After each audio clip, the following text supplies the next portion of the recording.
Sebab semua orang dah penat and diorang akan show their true colours. Praktikal ni kau tak boleh nak harapkan orang lain. Semua ni adalah proses belajar.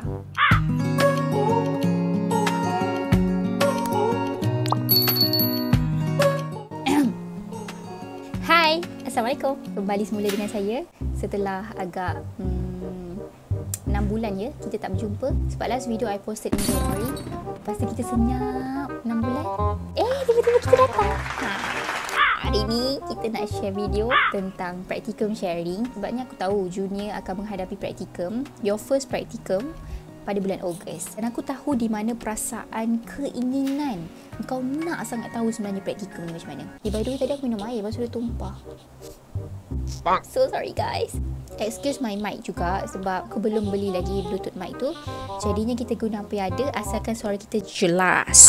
Berbalik pada perasaan tadi, aku tahu di mana perasaan korang rasa korang clueless. Korang rasa macam as if the world is going to crash. Rasa macam kau perlukan jawapan kepada setiap persoalan yang bermain di fikiran kau. Dan aku datang. Aku datang untuk menolong korang supaya at least korang ada whole overview about praktikum. Aku akan bagi points apa yang kau kena expect sepanjang praktikum dan dia lebih kepada menjurus kepada kehidupan kau sendiri. Aku rasa video ni mungkin akan jadi 15 minit dan ke atas. Korang yang dengar ni pun kena expect lah benda tu dan prepare mental korang untuk dengar sharing ni.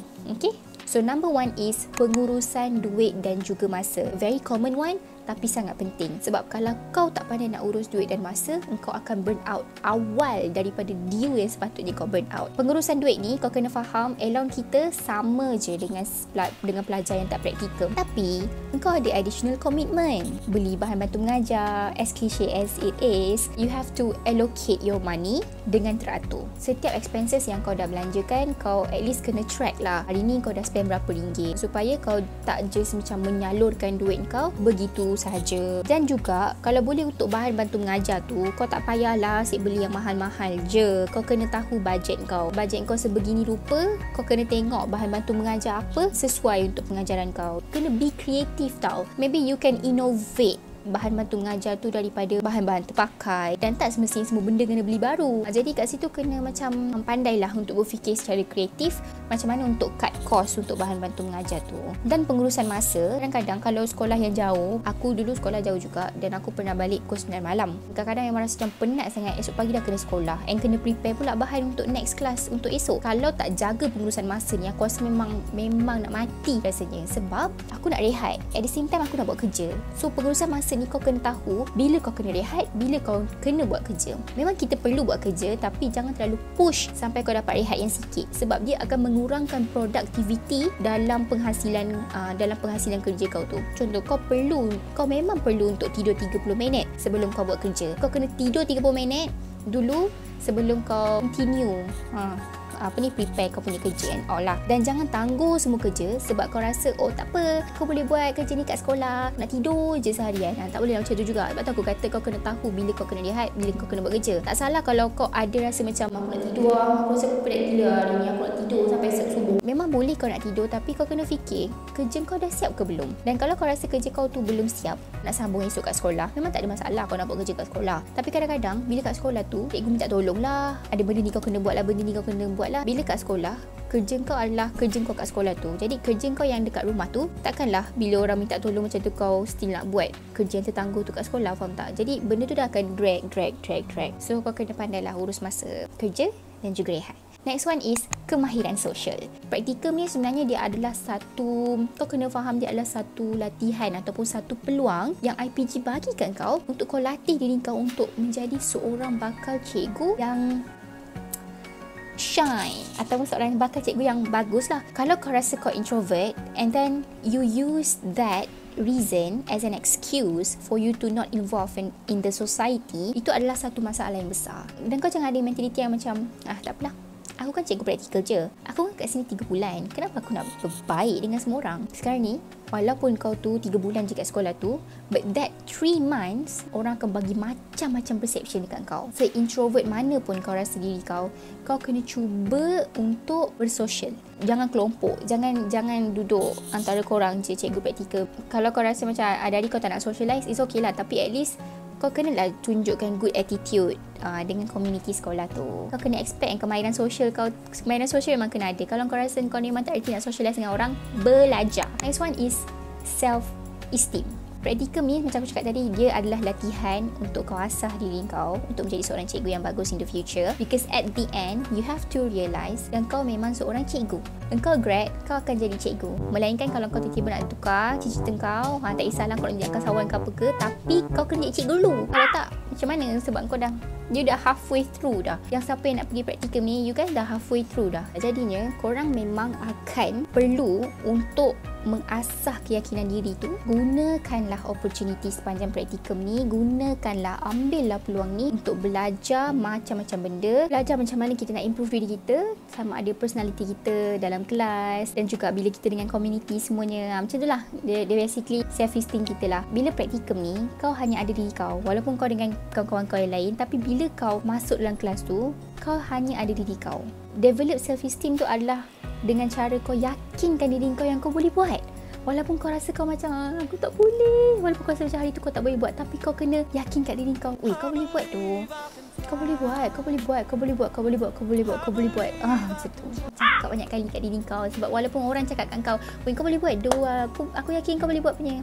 Tapi kalau diri kau sendiri tak yakin dengan diri kau, tak ke mana benda tu. Kalau kau rasa dulu kau macam ni, kau kena ubah persepsi untuk jadi seorang yang macam ni. Pandanglah practicum ni sebagai satu peluang emas yang kau dapat, yang tak semua orang dapat tau, untuk kau betul-betul latih diri kau untuk menjadi seorang cikgu yang bagus pada masa akan datang. Jangan pandang practicum ni macam beban, macam satu benda yang sangat menakutkan kau. Memang benda ni memang kadang-kadang takut juga, tapi janganlah view dia sebagai benda yang membebankan kau. Sebab bila kau selalu pandang benda tu, dia memang akan buatkan kau burn out je. Kau rasa macam tak ada mood lah nak buat ni, tak ada mood lah nak buat tu. Macam tu. Next one is pergolakan hidup. Kau kena expect juga kau akan berhadapan dengan macam-macam drama telenovela daripada orang-orang sekeliling, sebab semua orang dah penat.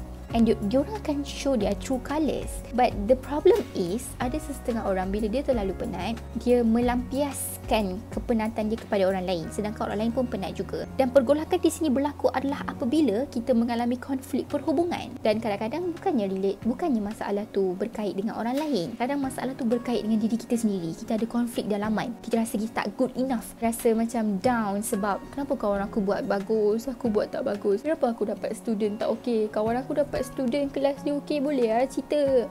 Kita cakap situ. Kau kena ingat, semua ada sebab. Kenapa kau dapat kelas tu, kenapa kawan kau dapat kelas tu. Tak ada apa yang jadi kat dunia ni tiba-tiba. Jadi kau kena ingat balik kat diri kau, okey, aku dapat kelas ni, mungkin Allah tahu aku ada kemampuan sebenarnya, yang kemampuan yang aku tak tahu. Sebenarnya aku ada benda tu, kemampuan untuk aku handle kelas budak-budak kelas ni. Tapi dengan caranya kau kena belajar dulu macam mana a good class management, macam mana kau nak tackle budak ni kalau dia macam ni, kalau dia macam tu. Practical ni kau tak boleh nak harapkan orang lain, kau memang boleh harapkan diri kau je. Apa yang paling penting lah bagi aku sebenarnya, bila kau alami macam-macam pergolakan hidup ni, dengan kerja lagi yang kau nak kena siapkan, dengan observe yang tiba-tiba lecturer kau nak datang esoknya, dia akan ada banyak situasi yang macam benda ni weh. Tapi satu tips yang aku boleh bagi kau untuk kau kekal tenang walaupun laut bergelora adalah betulkan niat. Sebelum kau praktikum, kau kena tahu niat kau apa. Niat kita bukan semata-mata nak rentas. Niat kita bukan semata-mata kita cuma nak lepaskan 3 bulan ni, kita tak nak fikir apa-apa. Kau jangan ada mentaliti yang kau kena lepas sebab kau dah memang kena hadap. Benda tu akan buatkan kita macam penat lah nanti. Tapi kau kena niatkan adalah, semua ni adalah proses belajar. Sepanjang 3 bulan, kau nak belajar. Sepanjang 3 bulan ni, kau give your best. At the same time, kau kena ingat yang ini adalah proses belajar kau, dan kalau apa-apa yang berlaku yang kau tak nak benda tu berlaku, kau kena ingat this will pass.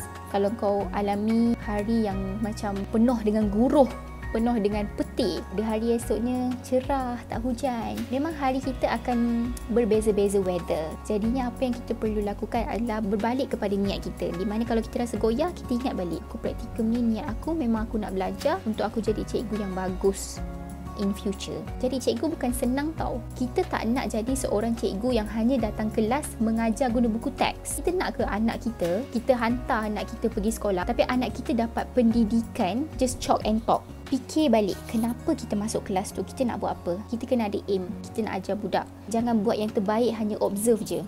Do your best every day. Walaupun kau rasa macam cita-cita aku kan jadi cikgu pun, mak aku yang paksa aku nak jadi cikgu, tapi kau dah ada dekat takdir ni. Kau kena bersyukur tau sebenarnya sebab jadi seorang cikgu ni banyak manfaat dia. Kau buat baik pada anak murid kau dengan ikhlas, kau nak mengajar, benda tu pahala yang mengalir. Tak semua orang dapat tau. Kalau kau rasa kau tak ada skill untuk jadi seorang cikgu, aku tak reti sangat nak ajar budak, macam mana nak handle budak, aku tak reti lah. Jadi sebab itulah kita kena belajar. Jadinya grab opportunity. Jangan buat sambil lewa, jangan buat ala kadar just sebab kau rasa macam tak apalah, aku cukup praktikal je. Kau memang akan mengalami hari di mana kau akan mentally exhausted and physically exhausted. Kadang kau rasa macam you don't really have the mood to do anything on that day. Kau rasa macam nak rehat, kau rasa macam tak nak socialize dengan orang. That's okay. That's why kau kena tahu bila me time kau, bila waktu rehat kau, bila kau kena kerja. Kan ada banyak perkara yang kau akan hadapi.